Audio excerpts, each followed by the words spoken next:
이제 다음으로 석가모니 부처 삶에서 첫 장면에 해당하는 것에 대해서 이야기를 해보도록 하겠습니다. 석가모니 부처는 네팔의 지금 현재 가장 남쪽 위치한 룸비니에서 이제 태어나셨다고 했고, 고1 때 이제 이분이 자란 카필라바스투라고 하는 곳이 위치해 있었다고 이제 생각이 됩니다. 이 일대는 네팔리즈 타라이라고 불리는데요. 그 네팔 쪽은 타라이라고도 불리고요. 타라이란 말은 습지란 말이어서 이쪽은 평탄하고 아주 매우 습한 곳이었다고 해요. 그래서 그러니까 당시는 그 인도가 그 오늘날과 같이 이제 많은 개간이 이루어지고 그래서 더 이렇게 숲이 그렇게 지금 별로 많지 않습니다만 그 상당히 많은 부분이 다 이렇게 정글처럼 숲으로 덮여 있었다고 이제 생각을 해야 되죠. 근데 음 그러니까 이제 부처님 시대는 그랬겠죠. 근데 그 19세기에도 이것은 타라이라고 불리고 있었는데 습하고 그래서 이 열병 말라리아 같은 열병이 걸리기가 쉽고 그럼 치명적이고 이제 그런 곳이어서 아주 살기가 어려웠는데 이곳에 사는 원주민들은 뭐 면역성이 있는지 괜찮았다 그러고요. 그래서 이제 그런 곳이었습니다.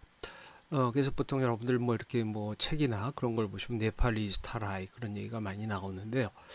이 지역에 그 카필라가 있었다고 합니다. 이게 네팔이라고는 하지만 카트만두는 그 히말라야 산중에 있고 여기까지는 상당히 시간이 많이 걸리고 산 간의 길이 굉장히 위험한 길이죠. 그래서 보통 비행기를 타고 이렇게 가곤 하는데요. 요새는 도로가 좋아졌는지 모르겠습니다. 그 지난번에 토요일 강의 때 김종화 박사님은 그 당시 무량감로에 우리 연구원과 관련된 단체에 이제 의료봉사하는 무량감로에서 네팔에 의료봉사를 갔었을 때 룸비니를 버스를 타고 방문하셨다고 하더라고요. 그러니까 아마 그렇게 되어서 길이 좀 나아진 모양인데요. 저는 그 카투만 인도에서 올라간 적도 있고 룸비니에 갈 때 카투만두에서 비행기를 타고 간 적도 두 번 있습니다. 왜냐하면 룸비니에는 일본의 레이유카이라고 하는 제가 단체에서 만든 룸비니 국제 연구원이라고 하는 곳이 있는데요. 거기서 이제 뭐 크게 건물도 짓고 도서관도 있고 그런데 거기서 학술 행사를 열어서 거기 한 두 번 간 적이 있습니다. 상당히 오래됐네요. 자, 그래서 이제 이 룸비니 이 지역이 룸비니 일대가 이제 부처님 태어나신 곳인데 지난번에 제가 그 이번 인도 불교 미술전 어제 끝났죠. 4월 14일 끝난 것 같은데 거기에 이제 나온 제가 그와 관련해서 강의를 하면서 여러분들한테 소개 강의를 하면서 비프라와라고 하는 곳에 대해서 말씀드렸어요. 그 전시장에 이런 오른쪽에 보시는 곳 같은 방이 있었고 거기에 이제 그 비프라와라고 하는 곳에 있던 불탑에서 큰 석함이 나오고 석함 안에 들어있던 한 2,000점쯤 되는 이런 금속과 뭐 그 보석과 뭐 돌과 그런 것들로 이루어진 그런 장엄구들이 나왔죠. 그래서 그런 공약물이라고 할 수가 있는데요. 그래서 그것들이 일부가 지금 이거를 발굴했던 이곳에 있던 영국인 농장주 윌리엄 페페라고 하는 사람의 후손들이 가지고 있다고 말씀드렸고 지금 여기 지금 원래 전시장에서 여기가 훨씬 어두웠죠. 그래서 여기 저 그 일부가 이렇게 어, 유리 이렇게 뭐라 그래야 되나 액자처럼 돼서 것이 있었고 여기 오른쪽 벽에 이 두 개의 액자가 이렇게 있었던 거 기억하시는 분들이 계실 겁니다. 이게 피프라와이 스투파에서 나온 건데요. 이에 대해서는 제가 지난번에 말씀드렸는데 1898년 초에 1월쯤에 이제 발견이 됐고 이 사람이 이 마운드에 대해서 흙으로 덮인 마운드 그러니까 옛날 뭐 무덤이나 뭐 그런 유적 건물이나 그런 것들은 시간이 지나면 흙이 덮이니까 이렇게 마운드 형태를 취하는 경우가 많죠.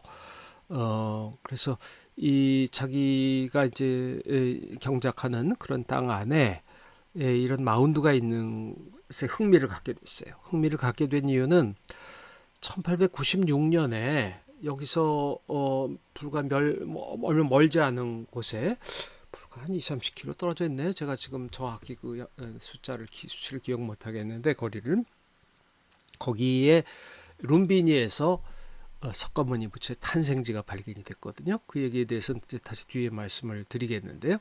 그래서 그 자기도 이 마운드에 관심을 가지게 된 겁니다. 그래서 이 마운드를 파보니까 중앙만 파내려갔는데 중앙만 파내려가니까 이런 커다란 석함이 나왔고요. 그 석함 안에서 이런 5개의 사리기가 나왔고 사리기 중에 하나에는 명문도 쓰여 있었고요. 또 그리고 앞에서 보신 2,000점 정도 되는 그런 사리 공약물, 그러니까 그 장엄구 공약물도 나왔고, 그리고 여기 쓰여졌던 명문에서는 이 사리기가 이 석가족의 형제들이 바친 석가모니 부처님의 사리라고 이제 쓰여 있었던 거예요. 여기 이제 명문의 해독에 대해서는 이제 논란이 있다는 말씀을 드리긴 했는데 요즘 대체로 그렇게 이해를 하고 있습니다. 그러니까 이것은 석가모니 부처님이 돌아가신 뒤 석가모니 부처님의 유골을 우리가 사리라고 하는 거죠. 유골이 8등분이 됐는데 그 중에 한 부분을 석가족이 받았거든요. 한 부분은 석가족이 받고 한 부분은 꼴리아족이 받았습니다. 아까 그 부처님의 외가라고 하는. 그래서 그건 라마그라마에 세워지고 이 석가족도 받아서 불탑을 세웠는데 바로 이 탑이 석가족이 받았던 사리를 모신 탑이 아닌가. 그러니까 탑하고 수두파가 같은 말이라고 말씀드렸죠. 그렇게 이제 이해할 수 있게 됐던 겁니다.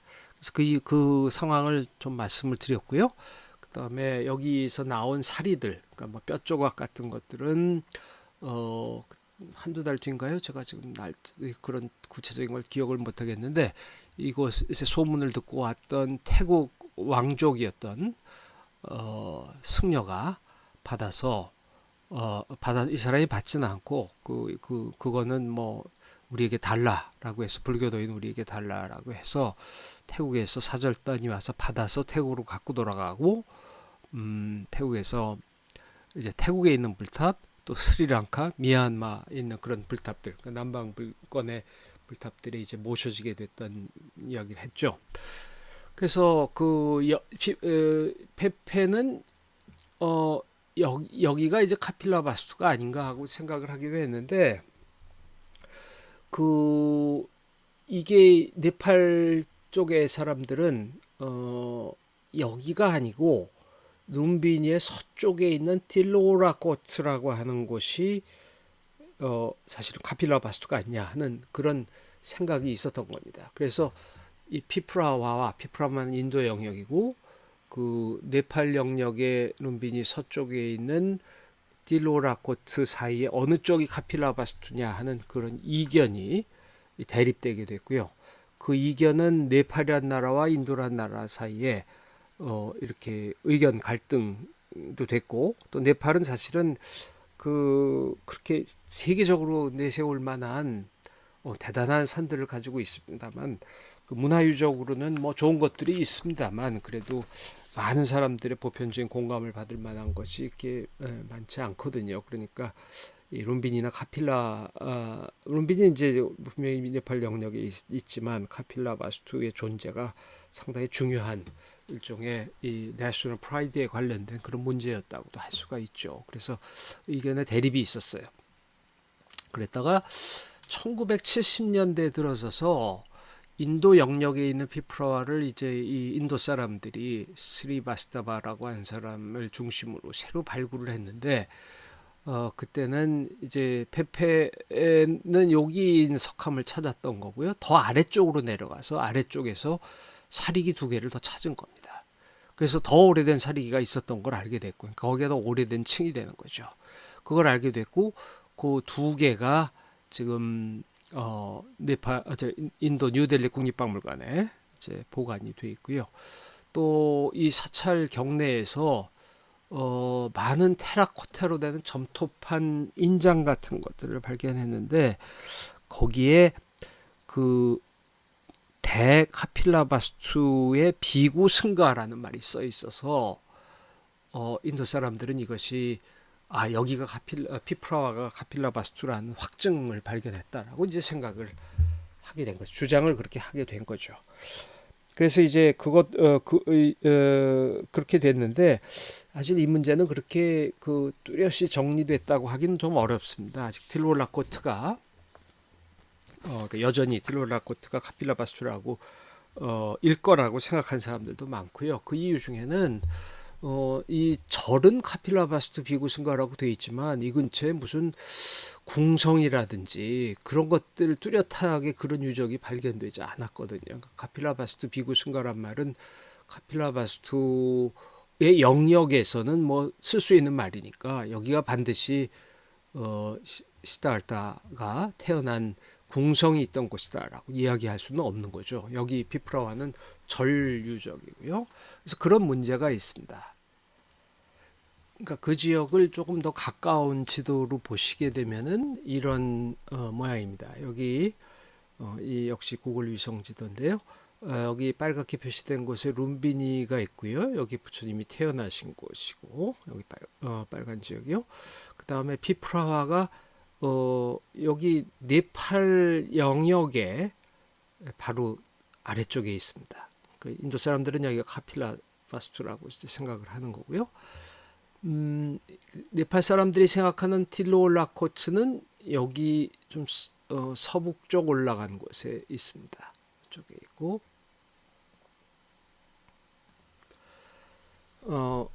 룸비니에서 틸로라코트는 한 5km쯤 되고요. 여기 지도에서는 어떻게 조금 그렇게 보이는데 카필라도 뭐 그렇게 멀지 한 20km쯤 되는 뭐 이제 그런 곳입니다. 그 정도 거리라고 이제 생각을 하시면 되고 그 다음에 여기 동쪽으로 가시면 라마그라마 불탑이라고 하는 것이 꼴리아 쪽이 받았던 석가모니 부처님의 처음 8등분 된 사리 중에 한 부분이 여기 이렇게 있었던 거죠. 그러니까 꼴리아족의 그 근거지가 이 카필라바스투의 동쪽에 있었던 겁니다.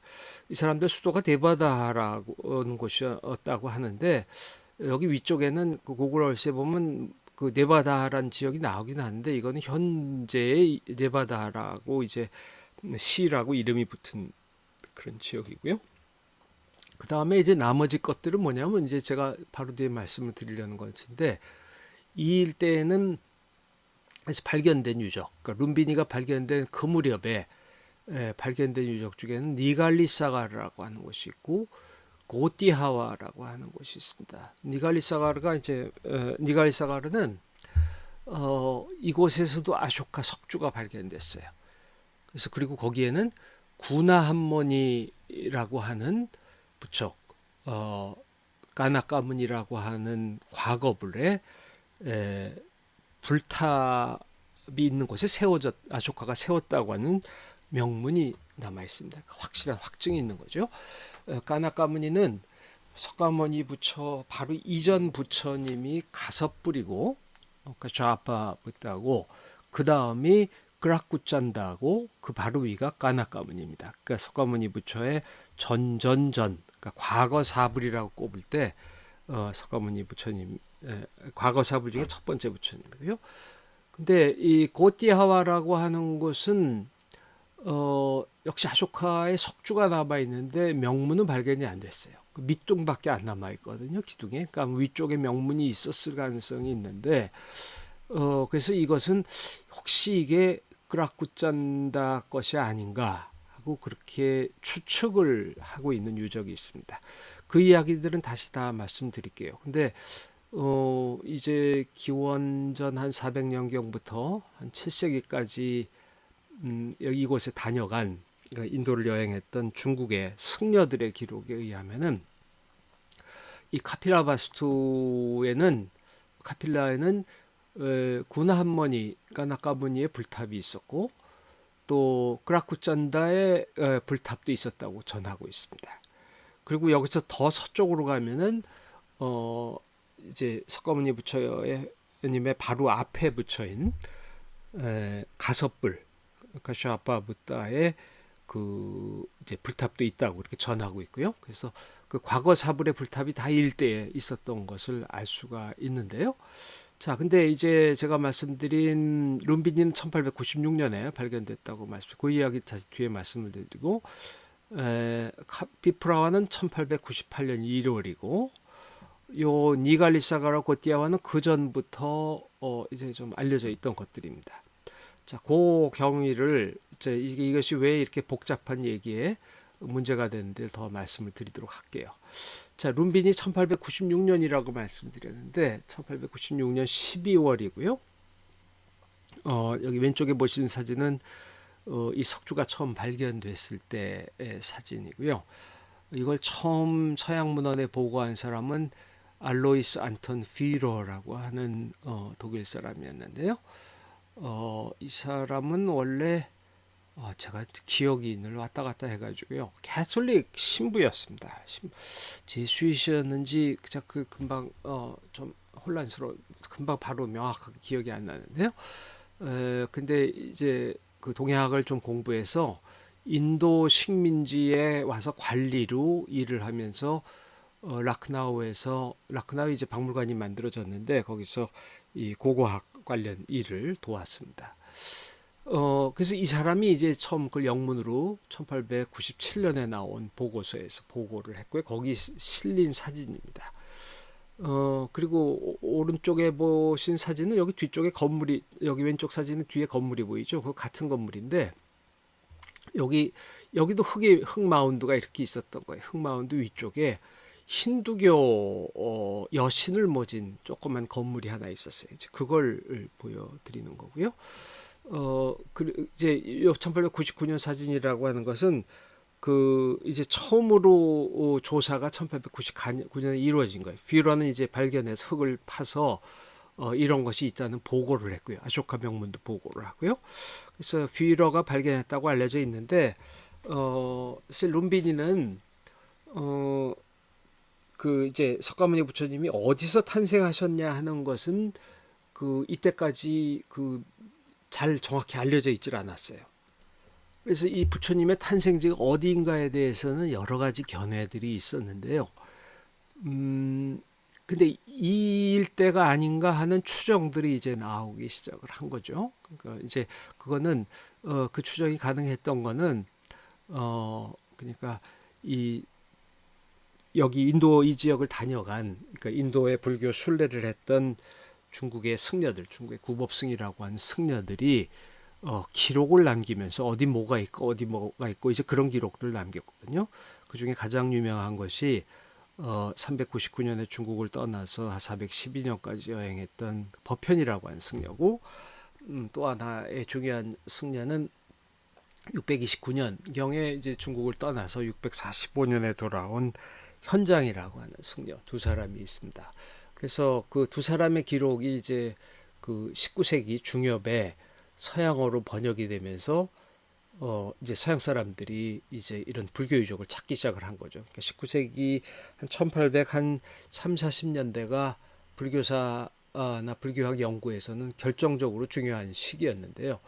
그 이 무렵에 한 1850년경에 걸쳐서 이런 텍스트들이 다 번역이 된 겁니다. 그래서 이제 그 고대 불교에 인도 고대 불교에 대한 새로운 발견이 시작됐다고 할 수가 있죠. 그러니까 불교는 인도에서 시작이 돼서 아시아 각지에서 믿어졌고 한때는 아시아의 절반 정도 되는 지역이 절반 이상 되는 지역이 그러니까 아시아의 동쪽 지역은 다 불교를 믿던 시기가 있었죠. 그렇지만 인도에서는 이슬람교도가 침입한 이후에 불교가 거의 자취를 감추었고요. 아시아권에서는 불교를 믿고 있었지만 그 이제 아시아권에서 믿는 불교 그 여러 지역에서는 각각 부처님을 믿고 있었던 거죠. 이것이 같은 종교라고 하는 것을 서양 사람들이 이해하게 되는데 좀 시간이 걸렸습니다. 그리고 그 발상지가 인도라고 하는 것도 이제 이 사람들이 인식을 하고 인도에서 그 고대 역사를 복원하기 시작한 거죠. 그거는 이제 문헌과 특히 고고학 조사를 통해서 이제 복원을 하기 시작을 했는데요. 그래서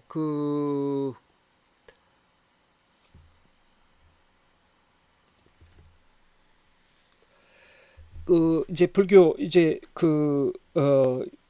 유적들도 그러니까 석가모니 부처님의 행적과 관련된 그런 성지들도 이제 찾게 된 거죠. 근데 아까 앞에서 제가 8대 성지를 말씀드렸습니다마는 인도에서는 이런 곳들이 지금 오늘날은 뭐 오래전부터 계속 알고 있었던 것처럼 생각을 하지만 그것이 그대로 그것에 대한 지식이라 그래야 되나요? 그러니까 그 knowledge가 그대로 이렇게 전해지고 있었던 것이 아니고 그 대부분이 사실은 19세기 후반에 발견된 거라고 할 수가 있는 우리가 다시 고고학이라든지 그런 걸 통해서 찾게 되었다는 말씀이죠. 그래서 음, 우리가 팔대 성지라고 부르는데 인도에서 한 1700년경에는 그 인도의 불교라고 하는 것이 존재했던 걸 알고 있는 인도 사람은 거의 없었습니다.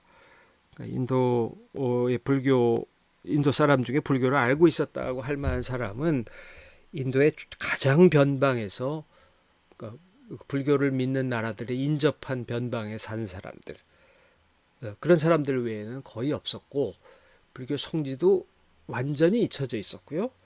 그 중에 하나 정도는 참배한 사람들이 있었는데 석가모니 부처님 깨달음의 성지인 보드가야에는 순례객들이 오고 있었어요. 어디서 오냐면 미얀마에서 오고 그다음에 스리랑카 사람들도 그 존재를 알고 있었습니다. 근데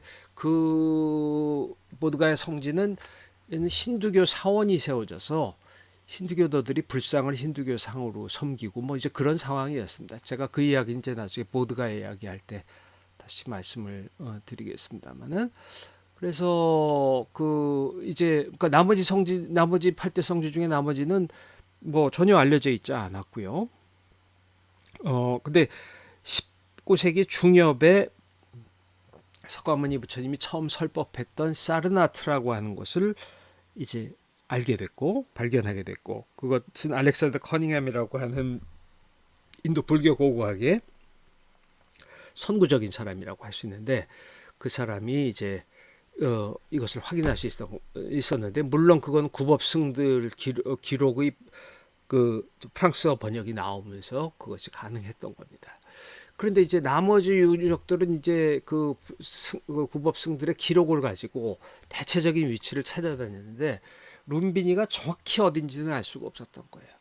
그래서 여기쯤이 부처님의 탄생일 거라고 이제 그런 견해를 제시한 사람 중에는 와델이라고 하는 사람도 있었고요. 근데 이 피러라고 한 사람이 그것을 이제 연구로서는 처음 발표를 한 거죠.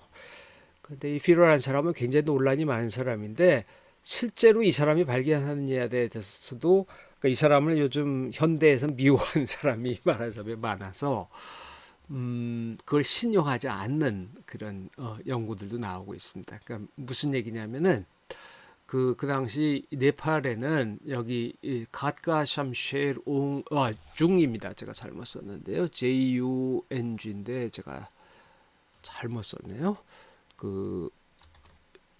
중 마하두 라나라고 하는 왕족이 있었는데 정치인이기도 했습니다. 총리 같은 그런 대신 역할도 하고 그랬는데 이 지역의 총리를 그만두고 이 지역의 지사를 하고 있었는데 이 사람이 이런 고고학적인 유적 같은데 관심이 있어서 여기를 먼저 이 사람이 알게 됐다는 얘기가 있습니다. 그래서 그 덕에 피러가 여기를 찾아가서 봤다는 거죠. 근데 피러는 자기가 발견해서 네팔 사람들에게 알렸다고 이제 이렇게 한 것으로 이제 전하고 있습니다. 어쨌든 그래서 이 사람의 문헌을 통해서 처음 알려지게 됐는데요. 그리고 이 돌기둥에는 아쇼카의 명문이 써 있는 것도 알게 됐죠.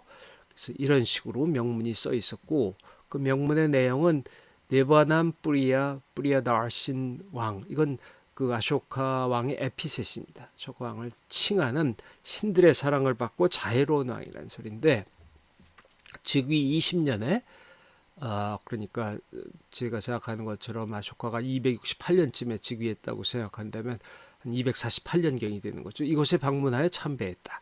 석가모니 부타께서 이곳에서 탄생하셨기 때문이다. 이곳에 돌 울타리를 쌓고 돌기둥을 세웠다. 세존께서 석가모니 부처님을 이제 경칭으로 얘기할 때 호칭으로서 세존이라고 하죠. 이곳 룸비니 마을에서 탄생하셨기 때문에 이 마을에 세금을 면제해주고 아타 바기야를 주었다. 라고 나온 게 나옵니다. 이 아타바기아라고 하는 것의 해석이 굉장히 문제였어요. 그래서 이거를 그 과거에는 그 8분의 1만을 내게 했다. 이렇게 번역하고 했는데 근래에 하리 팔크라는 이제 독일의 저명한 학자가 이것이 이런 땅들에 주어주는 8가지 특권에 해당된다는 것을 이제 밝혀서 제가 그렇게 번역을 했습니다. 자, 그래서 이것이 이제 읽을 수가 있었던 거죠. 물론 이 아쇼카의 명문은 고대 머우리아 시대의 브라미라고 하는 문자로 쓰여졌는데 브라미는 브라미 문자는 그 이미 이런 시기에 다 잊혀졌기 때문에 이 글자를 어떻게 읽는가 하는 것이 물론 19세기에는 인도 사람들 산스크리트의 전통을 계속 가지고 있었지만 이 글자를 읽을 수 있는 사람은 없었죠. 그래서 1836년경에 제임스 프린셉이라고 하는 청년 연구자가 이것을 처음으로 해독을 할 수가 있었습니다. 그래서 물론 이 1896년에 제임스 프린셉이 이미 죽었고 그러니까 빈센트 스미스나 뭐 게오르그 뷰일러나 그런 학자들이 이것을 해독을 할 수가 있었습니다. 그래서 이제 룸비니의 위치는 이 명문을 통해서 아주 확실해진 거죠. 그 다음에 또 하나 제가 아까 니갈리사가라고 구나 한머니 까나까무니 부처의 스투파가 있던 곳을 발견했다고 말씀드렸는데 이것도 휘러가 보고를 했습니다. 1897년에 보고서에서. 그래서 여기 보시면 이런 돌기둥, 아쇼카 석주 기둥과 그 아랫부분이 발견이 됐는데 이건 그 당시 사진이고 여기 오른쪽에 보시는 모습 오늘날은 이렇게 건물 이렇게 보호각 안에 들어가 있습니다. 그리고 거기 이제 명문이 이런 식으로 새겨져 있는 건데요. 여기에 구나 하모니의 불탑이 있는 곳에 아쇼카가 역시 20년에 세웠다라고 하는 즉위 20년에 세웠다고 하는 기록이 있어서 여기가 구나 하모니 불탑이 있던 곳이라고 이제 알려지게 된 거죠. 근데 제가 여기 물음표를 붙여야 되는데 왜 그러냐면은 이 옆에서는 불탑은 발견되지가 않았고 실제로는 또 이 석주나 이런 것이 무슨 사원 유적 같은 것도 없어서 이것이 다른 데서 어떤 연유로 이동돼 온 것이 아닌가 하고 생각을 하는 거예요. 그래서 그런 불확실한 점이 있는 겁니다. 그런데 아까 얘기한 저기 피러는 그 자신의 보고서에서 이 사람 니글리와라 그랬는데 이 옆에 저 불탑 유적도 있다고 보고를 했어요. 그리고 막 이렇게 묘사도 하고요. 그런데 이제 그것이 허위였다는 것이 나중에 알려지게 된 거예요. 그래서 1899년경에 이제 큰 스캔들이 됐는데, 그러니까 이 휘러라고 한 사람이 정직하지 않은 사람이어서 그 불탑에 대한 묘사는 알렉산더 커닝햄이 산치 불탑 같은 것을 묘사해서 이제 썼던 구절들을 그대로 갖다가 옮겨 적은 거예요. 그리고 사람들은 여기서 불탑 유적을 전혀 찾을 수가 없었습니다. 그래서 이것이 딴 데서 옮겨왔을 거라고 생각하는 건데, 그래서 이제 피러가 여러 가지를 조작했다는 것을 알게 됐고, 그래서 혹시 이 명문도 조작한 것이 아니냐 하는 의심도 받았고요. 뭐 오늘날은 그렇게 의심하지는 않습니다만은, 그리고 그러니까 뭐 이제 그렇게 되면은 이제 혹시 피프라와에서 발견된 사리기도 조작한 것이 아니냐 뭐 그런 의심까지 하게 됐는데 시간 정황상 그 휘러가 개입하기는 어려웠을 것이다 라고 이제 그렇게 추정을 하고요.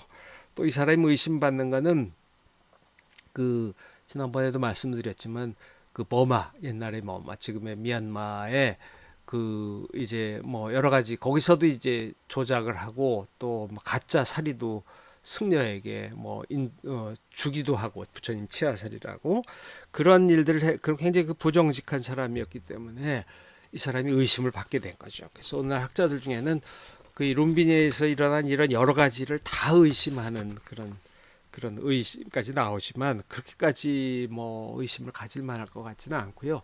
대부분 학자들이 이 니글리사가라의 명문도 괜찮을 거라고 생각을 하고 있습니다. 자, 그러니까 니글리사가가 여기라고 말씀드렸죠. 그러니까 여기 요 위치가 조금 정확히 여기냐는 건 문제가 있단 말이에요.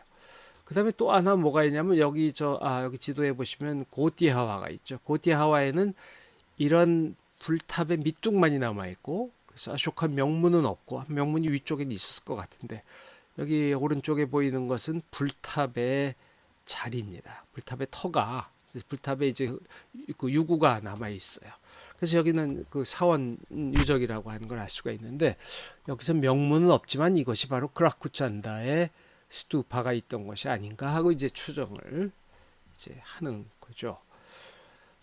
그래서 이제 그 두 유적을 이제 알게 된 거죠. 그래서 그리고 그 부근에 틸로라코트라고 하는 것이 역시 그 룸비니가 이제 발견되던 무렵에 이제 알려지게 됐는데 틸로라코트는 상당히 이제 큰 유적이고요. 여기 보시는 것과 같이 이제 여러 곳에 이제 이름들이 있죠. 그래서 여기 보시면은 11번이 이스턴 게이트라고 동쪽 문이라고 생각되는 곳이고 그 다음에 여기 1번이 서쪽 문이라고 이제 생각이 되고 그 밖에 그 여러 이제 유적들이 여기 이제 추정하는 것도 이렇게 나와 있습니다. 여기 사진에 왼쪽 사진에 보시는 것이 동쪽 문인데 이게 이곳이 정말 카필라성이고 카필라성의 동쪽 문이라고 한다면은 석가모니 부처에 관련된 부처님에 관련된 유명한 전설 중에 이 성의 내문으로 나가서 그 생로병사의 고통과 거기에 대안으로서 출가의 길이 있다는 것을 알게 됐다는 그런 유명한 얘기가 있죠. 사문유관이라고 이제 보통 얘기를 하는데요. 동쪽 문으로 나가서 이제 노인을 보았다는 얘기가 되는 거죠. 자, 그래서 이건 상당히 큰 유적이고 네팔 사람들이 또 영국 사람들의 도움을 받아서 지속적으로 발굴을 해오고 있습니다. 자, 근데 여기서 이제 문제가 되는 건 뭐냐면은 피프라화가 있기 때문에 이 논란이 생기는 이유는 그러니까 결국 이 지역들을 구법승들의 기록을 통해서 알게 된 것인데 그 구법승들의 기록에 좀 모호한 데가 있다는 점이에요. 그래서 자, 이거는 법현의 기록인데 법현 기록대로 구성을 해보면 룸비니에서 그러니까 카필라 성에서 50리쯤 동쪽으로 가면 룸비니가 있다고 한 거예요. 그러면은 그러니까 룸비니 위치는 우리 확실히 알죠. 그렇게 되면 이게 서쪽에 있다는 얘기고, 그 다음에 요거는 뭐냐면은 그 에로스핑이라는 것은 그 전천이라고 부르는 저는 화살이라는 전자를 써서 부처님이 쏜 태자 시절에 쏜 화살이 땅에 가서 꽂혀서 거기서 샘이 솟아났다.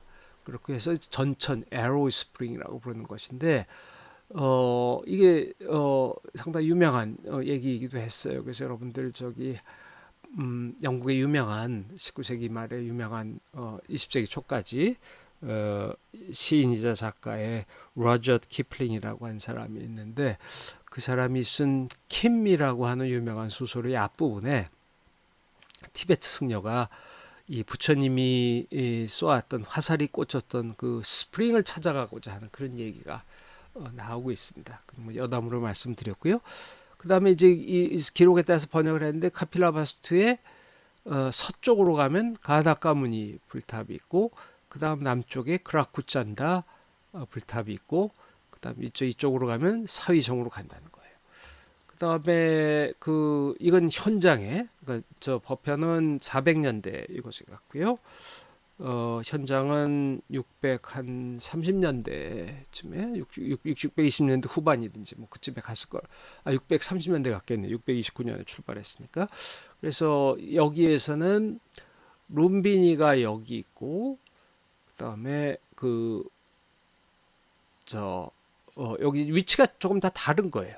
카필라 바스투가 여기쯤 있고 여기가 에로 스프링이 여기 있고 가나 가문이 크라쿠찬다. 그래서 그 그런 것 때문에 이 위치를 추정하는데 이게 좀 굉장히 복잡한 겁니다. 여기 룸비니에서 틸로라코트는 또 약간 서북 쪽으로 있죠.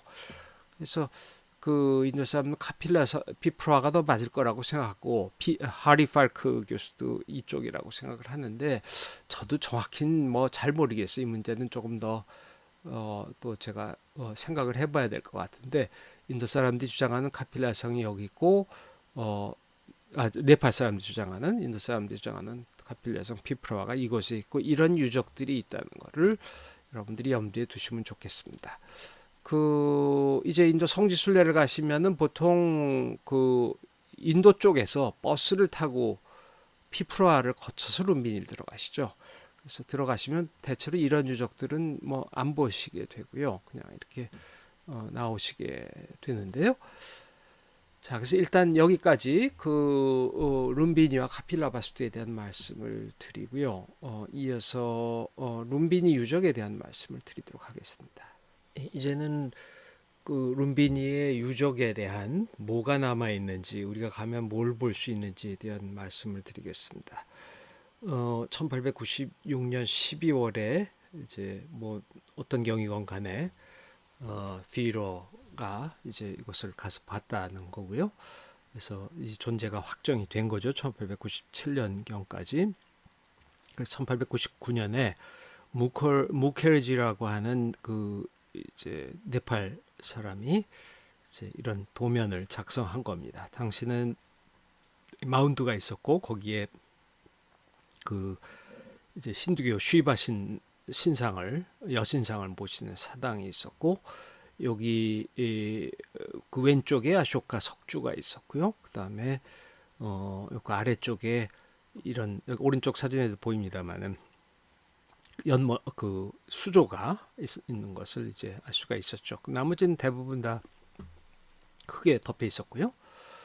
구법승들은 여기에 대해서 어떻게 그 기록을 하고 있냐면은 이건 법현의 기록입니다. 그러니까 400 몇 년에 이제 갔을 때 기록인데요.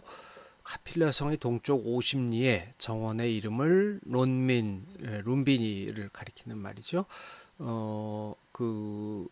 이 룸민디라고 여기 이것을 부르기도 하고요. 룸만데이라고 부르기도 하는 곳인데 논민이라고 하는 왕의 정원이 있었다. 부인이 못에 들어가 목욕을 하고 못을 나와 북쪽 기슭으로 20걸음을 걷다가 손을 들어 나뭇가지를 잡고 동쪽을 향해 태자를 낳았다. 태자는 땅에 떨어지자 7걸음을 걸었는데 석가모니 태자 시달타 태자의 칠보행이란 신화가 있죠. 두 용왕이 태자의 몸을 씻어 주었던 곳이다. 이 욕처에는 뒤에 우물을 만들었고 부인이 목욕했던 못은 지금도 승려들이 늘 그 물을 마시고 있다. 그래서 그 아까 저기 수조 연못 얘기는 나왔고요. 그 다음에 현장의 대당서역의 기록은 더 자세한데요. 전천이라고 하는 것이 아까 앞에서 말씀드렸더니 에로 스프링입니다. 전천의 동북쪽으로 8, 90리를 가면은 납벌리 역시 룸빈이라는 얘기고 숲에 이르게 된다. 석가족 사람들이 목욕하던 못이 있는데 물이 맑고 깨끗하여 거울처럼 비치며 온갖 꽃들이 어우러져 피어 있다.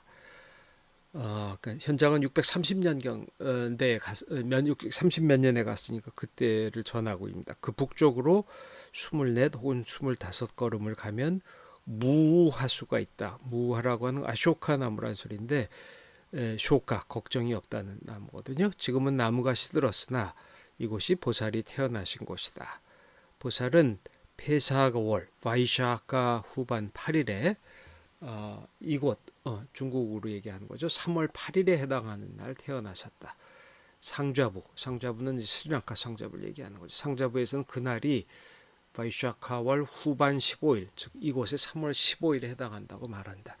이어서 동쪽으로 스투파가 있는데 아쇼카 왕이 세운 것이다. 무왕이 이제 같은 아쇼카 아까 걱정이 없다는 말이라고 말씀드렸죠. 용 2마리가 태자를 목욕시킨 것이다.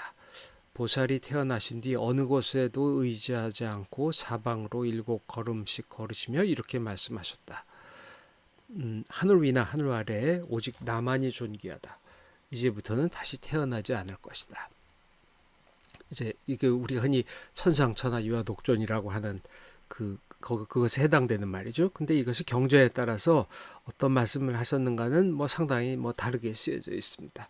태자가 발로 발을 밟는 곳마다 커다란 연꽃이 솟아났다. 그러니까 사방으로 이렇게 걸으셨다고 하죠. 이때 두 마리 용이 솟아올라와 허공에 머물면서 각기 물을 토해냈는데 찬 물줄기와 더운 물줄기였다. 이들은 두 물줄기로 태자를 목욕시켰다. 태자가 목욕한 스투파의 동쪽에 2개의 맑은 샘이 있는데 곁에 2개의 스투파를 세웠다. 스투파가 더 있었다는 얘기죠. 이것은 용 2마리가 대지에서 솟아올라온 것이다. 보살이 태어나시자 그 종친들이 물을 구하러 이리저리 어지럽게 다니지 않으면 안 되었다.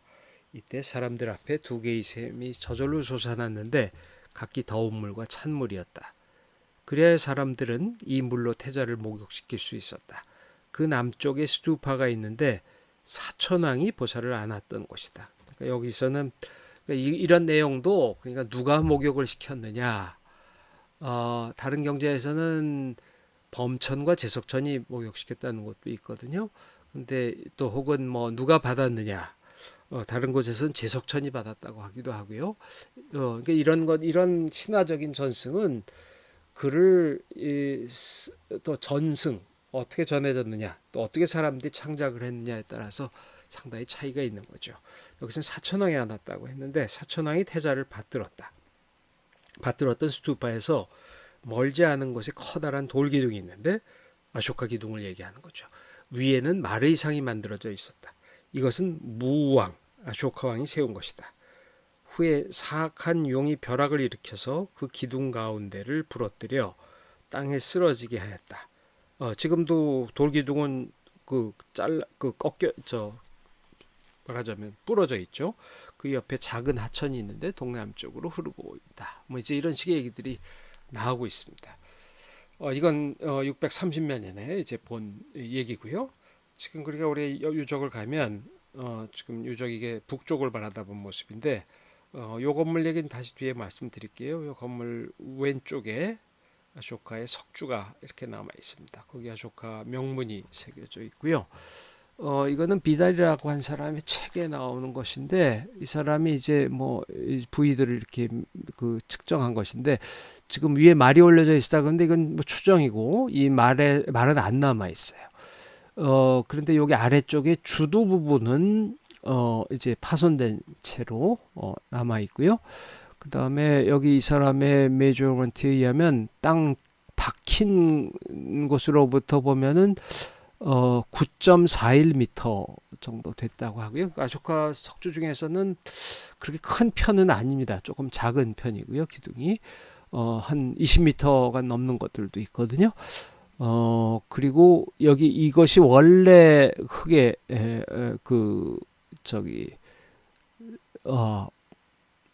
이제 그것이 지금 지면이고 발견됐을 때는 여기까지 흙에 묻혀 있었다는 얘기죠. 그다음에 요건 좀 이상해요. 이게 현재 현재 흙이 이만큼 덮여 있어서 지금 우리가 보는 모습이 이만큼이라고 했는데 이거는 좀 제 생각에 정확한 정보인지 잘 모르겠습니다. 그러면 지금 우리가 보는 것이 이거란 얘기인지 그건 좀 불확실한데 지금 현재는 이런 식으로 돼 있고 여기 뚜껑처럼 닫아 놓은 거는 후대에 이제 이렇게 해 놓은 것이고 여기 많은 참배자들이 보이고 있습니다. 그래서 이 아소카 석주가 가장 유명하고 이것이 룸비니가 석가모니 부처님의 탄생지라고 하는 것을 알려주는 확증이고요.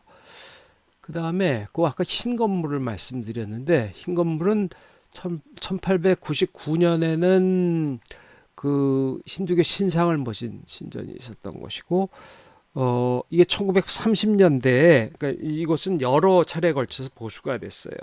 1899년에 무크레이지가 했고 1930년대에 또 한 번 이 지역에 대한 정리가 이루어졌는데 그때 여기 모던 신전이 세이고 여기 부처님 탄생지니까 부처님 마야 부인이 부처님을 탄생한 상을 여기에 모시고 여기에서 발견된 그 상을 모셔놓게 된 거죠. 그래서 그것을 마야 대비 템플이라고 이제 부르게 된 거고요.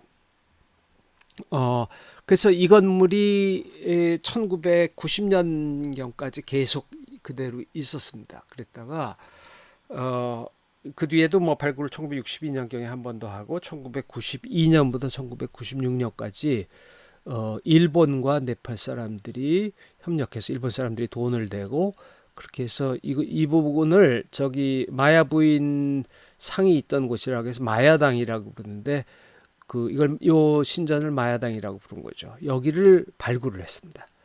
그러니까 이걸 드러내고 발굴을 하고 발굴 유지를 덮어서 이런 건물을 만든 거죠. 그러니까 이것도 이제 이건 새로 만들어진 마야당이 되는 건데요. 그래서 그 내부를 들어갈 수가 있고요. 아까 제가 그 어머니가 아기를 낳는 조각 얘기를 했는데 그 모셔져 있던 상이 이것인데, 그러니까 저기 원래 이런 모습이었고 마야 부인이 아쇼카 나무 가지를 잡고 아기를 낳고 있고 그 아기는 어머니에게 고통을 주지 않기 위해서 오른쪽 옆구리로 나왔다고 그러는데 여기 이렇게 새겨져 있었는데 지금 앞부분이 다 파손이 됐죠. 그런데 원래 이런 모습이었을 거라는 거고요. 그래서 지금은 이런 식으로 마야당 안에 이렇게 보관이 되어 있습니다. 근데 이것을 그 쉬바교 힌두교의 쉬바를 믿는 무리들이 그 여신상으로 루파데비라고 하는 여신상으로 이제 섬기고 있었다는 거예요. 그래서 그 상이 이렇게 들어가 있고 그러니까 그것이 이 마야당에 계속 있었던 것이고 오늘날은 그 안쪽에 이런 식으로 모셔져 있고요. 1990년대에 일본 사람들이 발굴을 했다고 했는데 그때 그 중요한 성과가 뭐였냐. 지금 마야당 내부가 이런 식으로 발굴한 유구를 이렇게 보호각처럼 보여주고 있습니다. 그래서 여기 벽돌로 된 건물에 유구들이 남아 있고요. 그때 그 건물의 이 부분에서 그러니까 이 중앙 쪽에 이 부분에서 까맣게 보이시는 부분이 있죠. 여긴 인석이라고 썼는데 저는 탄생 표지석이라고 썼습니다. 이런 돌이 나왔는데 그래서 이 돌이 그냥 이렇게 그냥 돌을 하나 그 바닥에 놓은 자리가 있었던 거예요. 그래서 거기가 석가모니 부처님이 태어나셨던 자리를 표시하는 표지석이 아니었는가 하고 이제 보통 추정을 하고 있습니다. 그래서 지금 이 안에 들어가시면 그걸 볼 수가 있고요. 그래서 1990년대 이것이 발견이 됐고 그 뒤에 여기는 이제 영국의 학자들이 주로 네팔에서 활동하면서 발굴 조사를 뭐 딜로라코트라든지 이것을 조사를 많이 했는데 그때 2013년경에 이제 발굴을 하면서 이게 이제 그 빨간 게 표지석이 있던 부분이고요. 요 C5라고 하는 구역 역시 중심부 쪽인데 여기에서 이 벽돌 건물들 아래쪽에 또 다른 유구들이 있는 것을 알게 이게 이 벽돌 구조 아래쪽에 또 여기 벽돌 일부와 흙으로 된 곳이 있고 이것들은 뭐냐면 그 나무 기둥이 박혔던 그 자리들이에요. 그러니까 그걸 뭐라 그러죠? 그 주공이라 그러나요? 뭐 약간 그런 것이 있었던 거예요. 그래서 이 지금 우리가 보는 벽돌 건물보다 더 오래된 것이 있었던 것을 알 수가 있었던 거예요. 지금 유구보다. 그래서 그것이 이제 여기 이제 요것들이 그 기둥 구멍들이고요. 그래서 이걸 통해서 이거보다 더 오래된 건물 구조를 추정을 할 수가 있었습니다. 그래서 이 사람들이 어떤 식으로 이제 이걸 보고를 했냐면 이게 그 아쇼카 시대는 이런 식의 건물이 생겼을 거라는 거죠. 그러니까 벽돌로 건물을 이렇게 울타리를 치고 그러니까 여기로 치면 뭐 한 이 정도 건물이 될 것 같은데 울타리를 치고 그 안쪽에 보리수가 아마 그 가운데 모신 보리수 사당의 형태를 그러니까 그 성역을 보여주기 위해서 부처님을 상징하는 보리수가 들어 있었을 것이라고 하고 그다음에 여기 서쪽에는, 그러니까 여기 동쪽에 입구가 있죠. 서쪽에는 아쇼카가 석주를 세웠고, 근데 그 전으로 넘어가면은 가장 초기에는, 그러니까 여긴 6세기라고 했는데 6세기라고 한 이유는 그 부처님 돌아가신 것을 한 544년경으로 생각해서 이렇게 6세기라고 한 거죠. 그러니까 부처님 돌아가신 것이 5세기나 4세기라고 한다면 이 연대가 맞지 않는 거고요. 그때는 그냥 보리수와 아마 마킹 스톤은 있었지 모르고 마크 스톤은 있었지 모르고 표지석은 거기에 그냥 보리수가 세워지고 나무 울타리 정도만 있다가 거기에다가 그 이제 벽돌로 울타리를, 나무 울타리를 벽돌로 울타리로 바꾼 거죠. 그러니까 약간 여기 보시면은 그 여기 이런 기둥도 있고 이 벽돌이 또 나온단 말이에요. 이것이 그 다음 머리어 시대 이후에 아쇼카 시대 이후의 벽돌이고요. 그래서 그 이제 이런 식으로 세워지고 아쇼카 때 이런 식으로 벼다고, 그 다음에 4, 5세기경에 가면은 굽타 시대 이제 석조 건축 양식에 따라서 굽타 시대는 불교나 힌두교나 신전들이 이런 식으로 세워졌는데 조금 더 형태를 잘 갖춘 형태의 이 마야당이 만들어졌을 거라고 이제 추정을 한 거예요. 그래서 이런 것이 이곳에서 이슬람교도가 들어와서 불교가 절멸되는 한 1200년 경까지 이 불교 사원이 지속을 했을 거라는 거죠. 다시 이 서원을 보면 이게 현재의 여기에 이제 아쇼카 석주가 있고요. 그 다음에 거기 마야당이 있고 이쪽이 북쪽이라고 말씀드렸죠. 그 남쪽에는 그 처음 목욕을 하고 그 마야 부인도 목욕을 하고 그랬던 수조 그 연못이 있었다 그랬는데 그 자리에 해당되는 곳이 이제 수조가 있고, 그 다음에 지금도 그 보리수가 이와 같이 남아 있고요. 그래서 이 불교에서는 처음에는 불상 같은 걸 모시지 않고 보리수로 부처님을 대신해서 섬겼었기 때문에 이제 그런 것을 볼 수가 있는 거죠. 그리고 그 밖에 다른 많은 유구들이 남아 있는데 여기가 이제 승려들이 살던 승원들이 있다는 것이고, 그 다음에 여기도 이제 불탑의 유지들이 몇 개가 남아 있습니다. 그래서 요것들이 자 이제 불탑 유지가 있고 또 그다음에 조그만 불탑들도 있고 이런 것들은 뭐 스님 승려들 유고를 모셨다든지 뭐 이제 그런 것이었다고 생각이 되고요. 그 다음에 또 요런 탑지가 있는데 이것이 이제 여기 있는 거고요.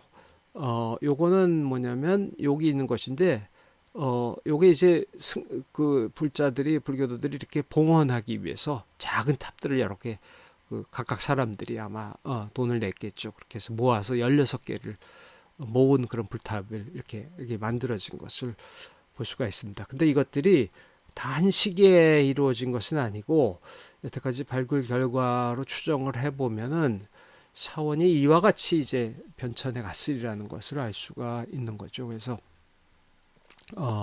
이거는 이제 초기 역사 시대라고 그래서 아직 이제 처음 이게 여기 곳에 어머니가 뭐 아기를 낳고 그러던 시절에 이곳에 그 로열 가든의 룸비니 가든의 모습이었을 거라는 거고요. 그래서 여기에서 이제 그 마크 스톤이 있는 곳에서 어머니가 아기를 낳았을 테고, 아쇼카 시대에 가서 여기에 이제 벽돌로 된 울타리가 만들어지고 까만 건 마크 스톤을 나타내는 거고요.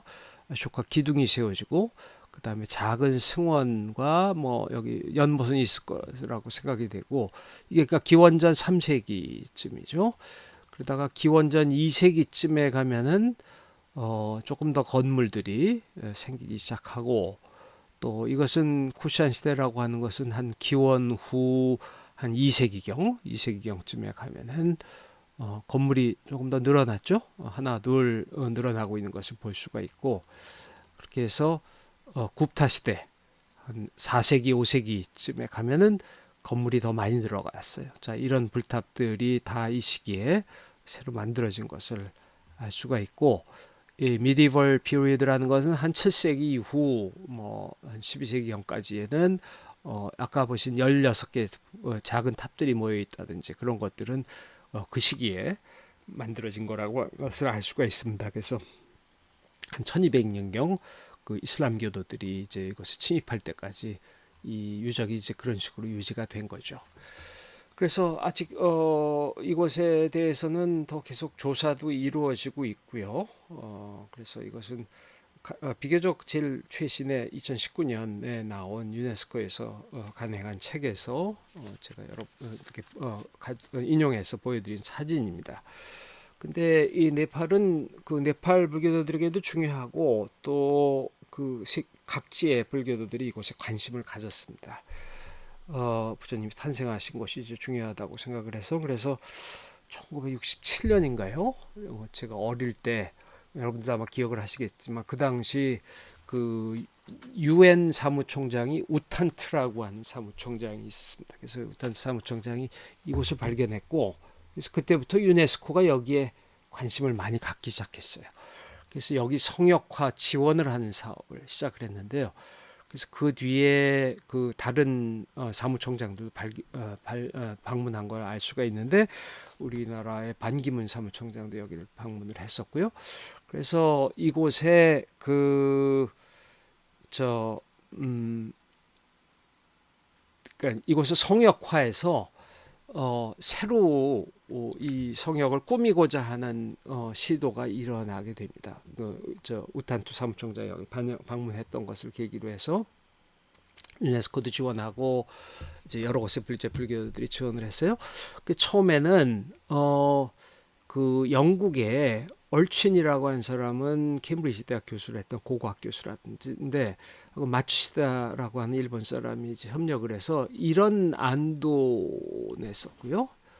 그래서 이건 좀 이건 채택이 실행이 되진 않았고 1970년대부터 탄게 켄조라고 하는 일본의 유명한 건축가가 있습니다. 20세기 일본에서 가장 유명한 건축가라고 할 수도 있는데요. 이 사람이 도쿄 올림픽 스타디움도 만들고 엑스포 건물도 만들고 굉장히 중요한 건물들을 많이 만들었습니다. 국제적으로도 유명해서 파키스탄의 대법원 건물도 이 사람이 설계를 하고 또 그 건축계의 저 노벨상이라고도 하는 프리츠커 프라이즈도 이 사람이 받았습니다.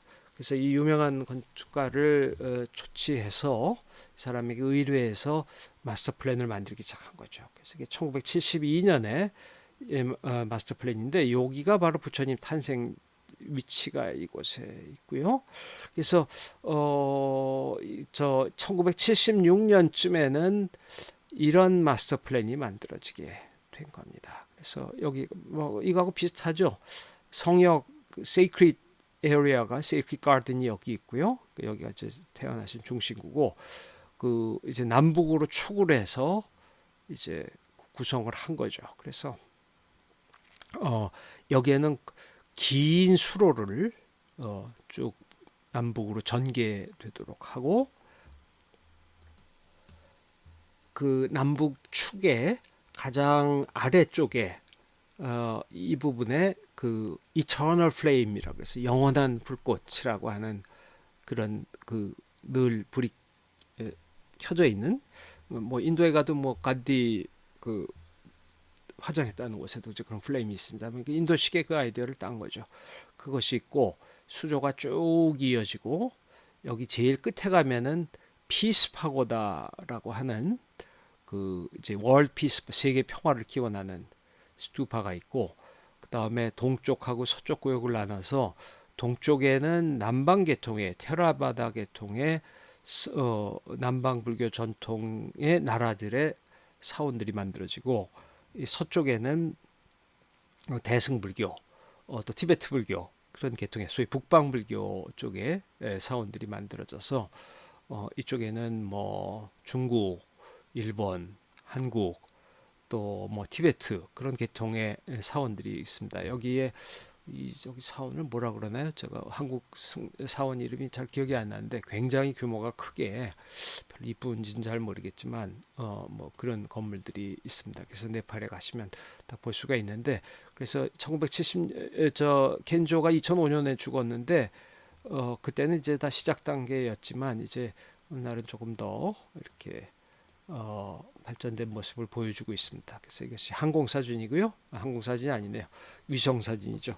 구글어시에 나오는 거니까 여기가 birthplace가 되는 것이고 축이 이렇게 이어지고 그다음에 그 여기 하얗게 보이는 게 있죠. 여기 쭉 가면은 여기에 이제 이터널 플레임이 같이 있고 어 양쪽에 이제 사원들이 있다 그랬죠. 요 위쪽은 문화 공간이 돼서 박물관이라든지 룸비니 인스티튜트라든지 이제 그런 것들이 자리 잡고 있습니다. 그리고 끝에 여기 보이는 것이 월드 피스 파고다라고 하는 겁니다.